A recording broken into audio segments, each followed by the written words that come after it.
a perfectly educated buyer could probably do all this stuff. But the reality is that buyers do not have 100% of the knowledge they need to do this.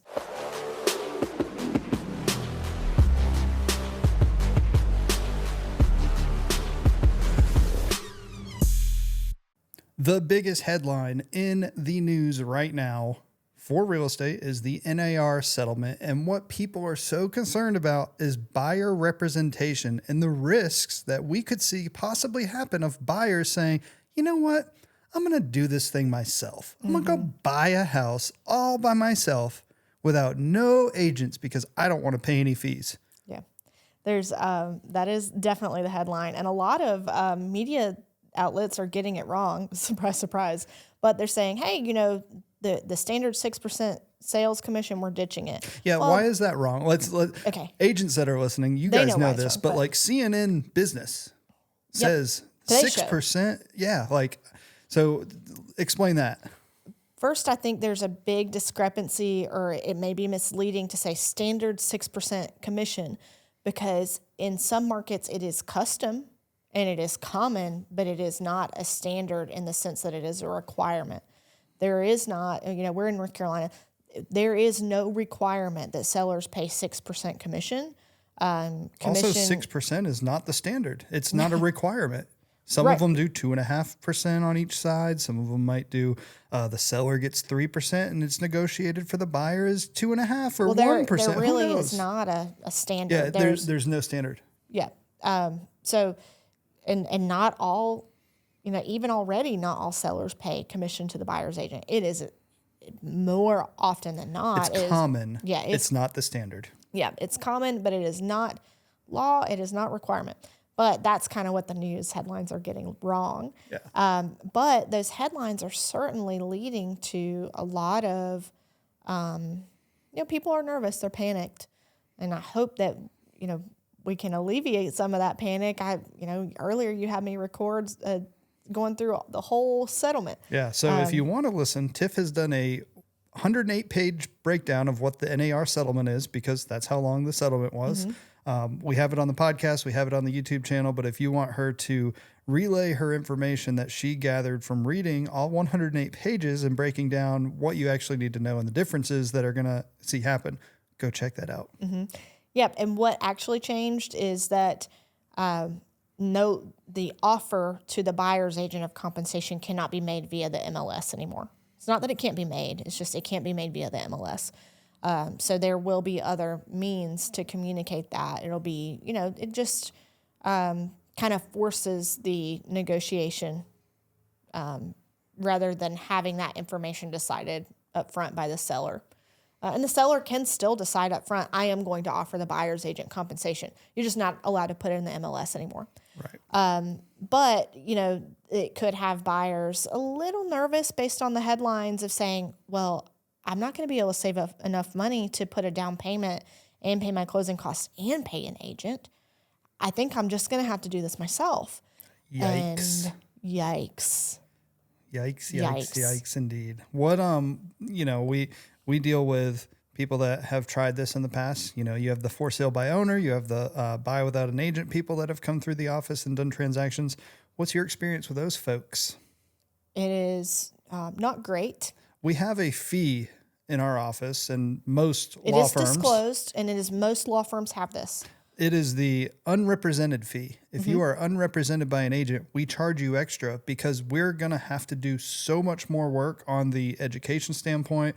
We're just going to have to do more legal work because of it. And you know, they're just so unaware of what's going on. And so we have to charge an extra fee because there is so many more hours. It is de minimis, you know, it is like, but it is hardly anything, but yes. What I'm trying to get my point is we have to do more work. We have to do more work. So we have to charge a fee for it because there's that much more work. It can't just be, oh, we're going to do this no matter what. It is not the same transaction. It's not the same transaction. It is not the same transaction when you have a buyer that has an agent and a buyer that doesn't. Correct.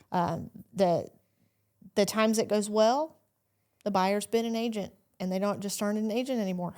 Or someone that's bought so many houses and they're retired now and they've got all the time in the world to go chase down vendors and do all those things. I mean, not our last house, but our house before that, we did not use an agent for a buyer. because you I'm do a real estate attorney. over 1,000 closings yourself a year. I think you understand what the contracts are. Yeah, and it's not because we don't see the value in agents. It was just there was a reason in that deal we did not. Correct. But even as a real estate agent or a real estate attorney, we use agents. Yeah. Last house we bought, we used a real estate agent, even though you're a real estate attorney and could probably do it yourself if you really wanted to. If anybody's going to DIY this, it would probably be someone like you. Well, let me tell you why I don't want to. As someone who intimately understands everything to do with the real estate transaction, I do not want to do all of that stuff because I don't have the time. Right. I have a job. Doing all of that extra stuff, and this is what people tell me in closings when they do it themselves. This is almost verbatim what someone told me, is if I had known I would be giving myself another full-time job, I would not have done it alone. I would not have done it myself because I had to take time off work so that I could go figure out all this stuff that I had to do, having to be on site for all of this, And if I had I know. That's and if why I had had there's an people. agent, I wouldn't have had to take all those days off work. I wouldn't have been researching vendors into the night. I gave myself another full-time job during this process that was already stressful. And that's why I don't want to do it. Right. I mean, do I know all the inspectors? Sure. Do I know the surveyors? Of course I do. But I don't want to be the one setting all that stuff up. That's the reason why they've made it their career. And, I'm happy to pay them for that. And here's the deal. We're not saying that real estate agents are admin. They do some administrative tasks to set this up, but there's many other things that are being done behind the scenes that real estate agents do that most buyers don't hear. And if you have a good real estate agent on the buyer side, I mean, seller side too, but buyer side specifically, if you have a good real estate agent, you don't hear all of the stuff that's going on behind the scenes. And, I don't want to tell agents you should probably let your clients know, but you know what? In this day and age of where we're currently at, you might need to start letting your buyers know not detail, I but think it would be an quite interesting, an interesting swipe post for a buyer's agent is like a time study of, hey, on my last 10 transactions, this is how much time I actually put in on average on doing the consultation with the buyer of what their needs really are. This is how much time I spent on showings. Travel. This is how much time I spent doing the research to present to my buyers which ones that we think fit their needs. This is comps, negotiations. This is how much time I spent drafting the contracts. They're form contracts and they're a reason because they've been vetted by real estate attorneys and the North Carolina Association of Realtors.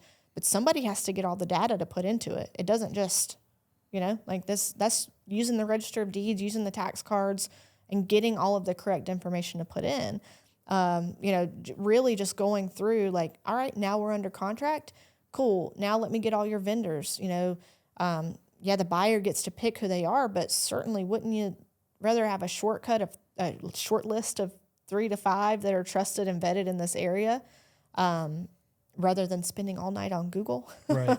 Absolutely. So, there's so much more that goes into it beyond pressing in a code on a lockbox to get you in to see a property. Now, Ryan, what do you think is the biggest pitfall of trying to do it yourself? I would say it's kind of a tie between two things. It's time and knowledge. The amount of time spent having to go back and forth, getting things sorted out and situated. I don't have time to answer all those emails because I'm doing another job. If I was me personally, like Ryan, not just a random person, Ryan, who has a real estate attorney wife, a pretty significant amount of real estate knowledge compared to the normal population, maybe if I'm just staying at home and not working, maybe it's not time, but it's the knowledge of, well, who do I call for a survey? Why do I need a survey? What other things do I need? That to me seems like the absolute worst, because you've got to try and figure out how to do this, what to do. And I think I said it on another podcast of you see a house you like, then okay, I know I need to write a contract, right? So I figure out where to write this contract. I write it. Well, who do I submit the contract to? Do I If just they walk do at over there? all. That's what I'm saying. Like that kind of I mean, knowledge out of of state buyers don't even know you have to use, a lot of them don't even know you have to use an attorney in North Carolina. They're Right. going to a title insurance company and they're getting a commitment to issue title insurance, but then they're not closing because they're like, well, I thought you guys did that. yeah, and they're okay, cool. I gave a contract, it got signed. Where did they get the contract? The Great internet? question. It might not. This is the biggest thing that Right. we see as a real estate attorney from unrepresented buyers and sellers is the contracts they draft themselves. A party to a contract in North Carolina can draft their own contract. That is legal. You can't draft somebody else's contract. But we'll get contracts all the time that are just like paying you $200,000 for this address and closing on so-and-so date. Well, the address is not the legal description. So what they think that address is could include 7 more acres behind it. So the buyer thinks they're buying that plus 7 acres, and the seller is like, well, you only put the address, and you didn't even know the address behind that, so that's not included. And then you get those problems in the title search and all of that stuff. What happens if you terminate? Are you getting any of your deposits back? Those contracts don't say that. Did they even give a deposit? Yeah. So all of that stuff gets not thought about. They think, oh, I need an address and a closing date and a price. And unfortunately, that is usually not all you need. And I would say that is 80% of buyers out there, if not more. That's all they think they need: an address, an agreement, and a purchase price and a closing date. Yeah. And they might not even know about a closing date. If you've never done a home purchase, you might have completely wild expectations of. That's what we get. I mean, me and my neighbor just entered into a contract in a couple days. Can we come up there tomorrow and close? Yeah. Ask Lindsay. This is the kind of stuff she answers every day. So also, no, not even close. The people watching this are like, that's not real. Ask Lindsay. She'll tell you it's real. It's just, I at least get to read the website submissions, and we for sure get stuff like that. It is. I love you guy from Louisiana that had an issue with his mom's estate with Louisiana law. Unfortunately, Sorry, we cannot do that. We can't help you sell your mom's estate in Louisiana. Yeah. But thanks for watching. Aside from the contracts usually being ineffective, they may not even be real contracts because they're missing key elements. They might be overpaying. For a seller, they might be underpaid because they don't actually know what property values are worth out there. Like a common thing is like, well, I'll pay you tax value for it. Well, that doesn't mean it's the market value. So the other things are like when issues come up.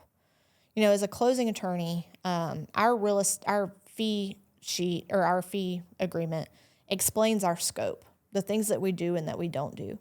And when we have somebody who's unrepresented, they think, oh, well, since I don't have an agent, you should do all of those things. Well, no, that's not in the scope of our agreement. So you're going to have to figure that out. You can engage us for more scope, but it is more money to do more work. And there's also certain things we just don't do. Yeah. Like we don't schedule surveyors. Yeah. We don't find that for you. No, we don't. We don't negotiate contracts for you. That's just not things that we do. No. That's why agents are out there. And some of the things that agents do, like ahead of time, their client tells them they want to be able to use it for a rental property. Well, you may not be able to ascertain from your Zillow search whether you can use it for a rental property, and you may not know how to look on the Register of Deeds to see if there's any restrictions allowing you to do it as a rental. Lies. You can find all that. That's the internet. That's what I read. You're trolling me. I was like, what? That's what I read the comments on YouTube. This is the internet is. Agents are pointless. There's the internet now. Obviously, people can research. Well, sorry, guy on the internet, on YouTube trolls. No, they don't do research, and we see this every single day. Yeah. They also told you, Tiff. You hate YouTube comments, but gosh. I think you'll laugh at this one. One of our most recent YouTube comments was, I don't think I want to know. You're fine. They told you, get a real job. So Tiffany, as real estate attorney and law firm owner, please go get a real job. What would they suggest, I wonder? I don't know. So I did comment back to that one and said, I'm sorry. I did not know attorney and law firm owner was not a real job. I would love to hear your opinion on what a real job is. Yeah. Moving on. Thanks for the advice. But yes, I figured you would get a kick out of that one. And part of, I'm saying like, yeah, in theory, a perfectly educated buyer could probably do all this stuff. But the reality is that buyers do not have 100% of the knowledge they need to do this.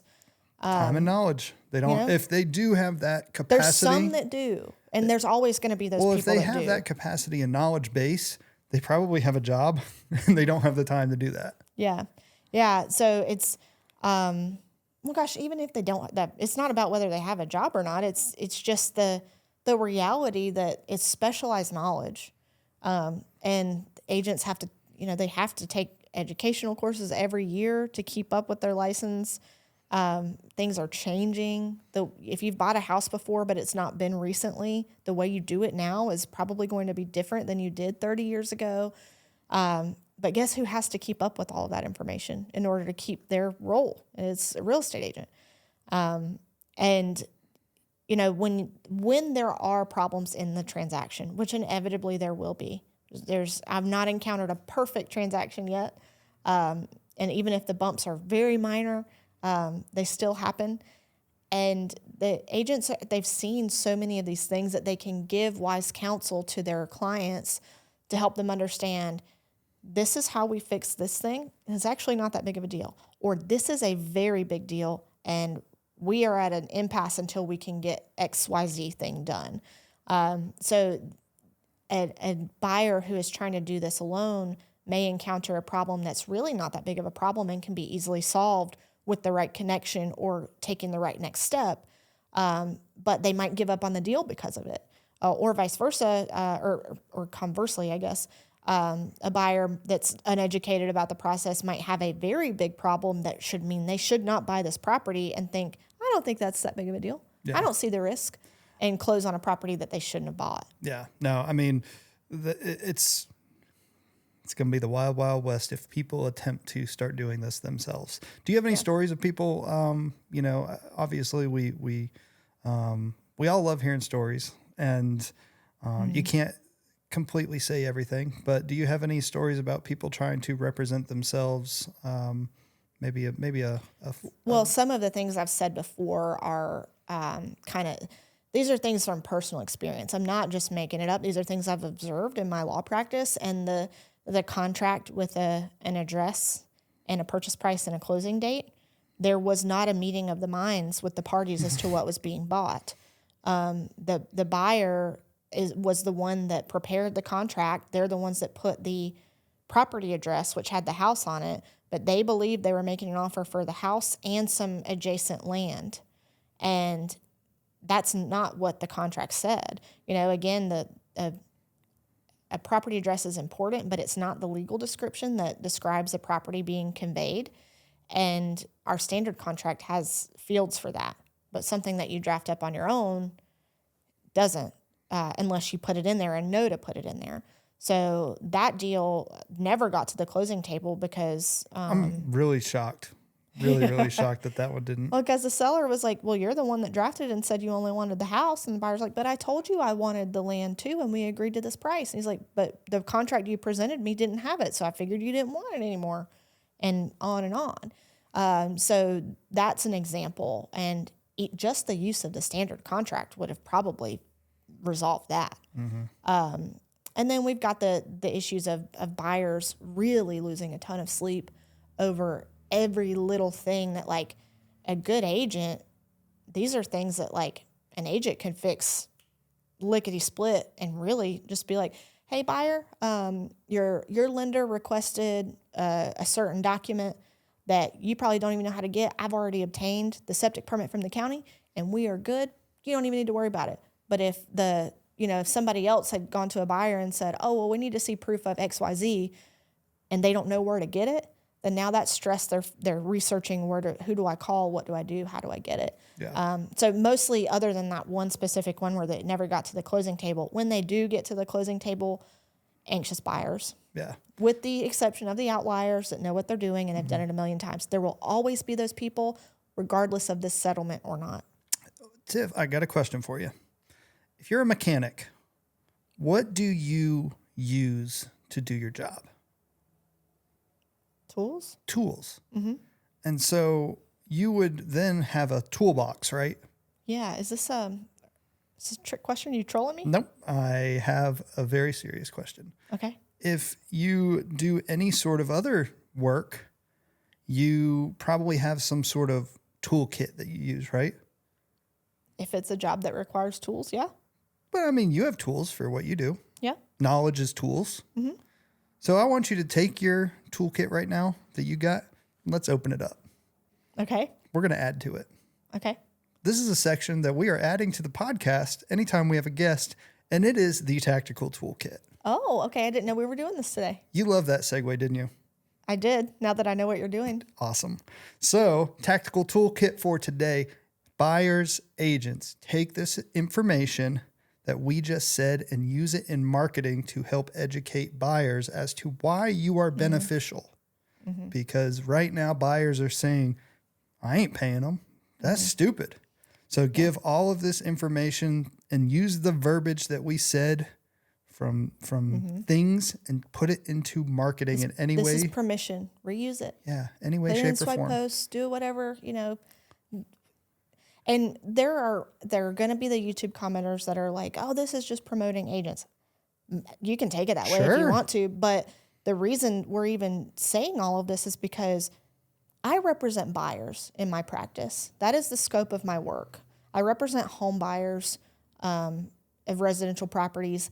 And my home buyers have a better experience when they have a good agent. Again, good. Not everybody's good at their job, just like any other profession. But my home buyers have a better experience, and I want to look out for them. Obviously, we have great relationships with agents in the area that are good at their jobs. But for my client, the home buyer, I don't want them stressed at the closing table over things that they didn't have to be stressed about. Again, the seller's ability to pay the buyer's agent is not going away. It's just a matter of how that information is communicated and negotiated. And then ultimately, if a seller won't be willing to pay a buyer's agent, it's going to be important for buyer's agents to communicate their value. You and I are lucky enough and have worked hard enough that, I don't want to say it that way. That's not the right way to say it. We are in a privileged position that we are able to pay for things where we don't want to spend the time on it.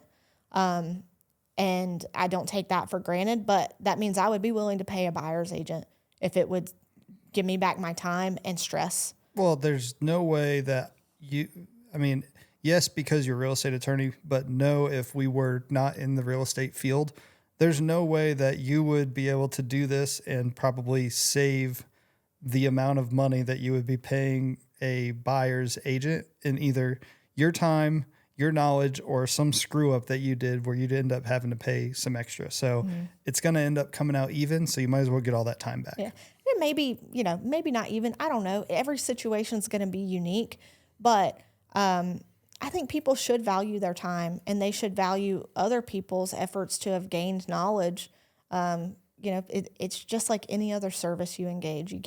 You hire that person because they can provide value to you. They can save you the shortcut of having to learn all of that stuff yourself. And I think buyer's agents, they'll just have to do a really good job of declaring and explaining that value to buyers so that they understand, like, this is why you've got me and I've got you. Yeah. You see it? Are you closing the toolkit? I'm closing the toolkit. Toolkit's done. Boom. Put that in your toolkit there, real estate agents. Oh my gosh. We're going to, every week we're going to try and, well, not every week. When we have guests, we're going to have them give you guys a tactical tip that you can use to better further your real estate, career faster. And that was in that toolkit for today. Closed. Toolkit closed.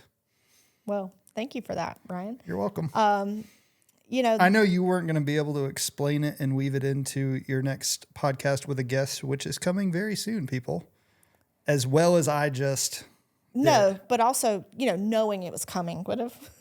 You didn't. I had the toolkit. Yeah. I was putting tools in the toolkit. I already had my tools ready. You were just here watching me add I to saw the it. toolkit. Well, thank you for joining me on this episode, Ryan. Again, say what you want if you think this is just like a celebrating real estate agents podcast. Maybe it is, but my clients have a better experience when they have a good agent on their team. They just do.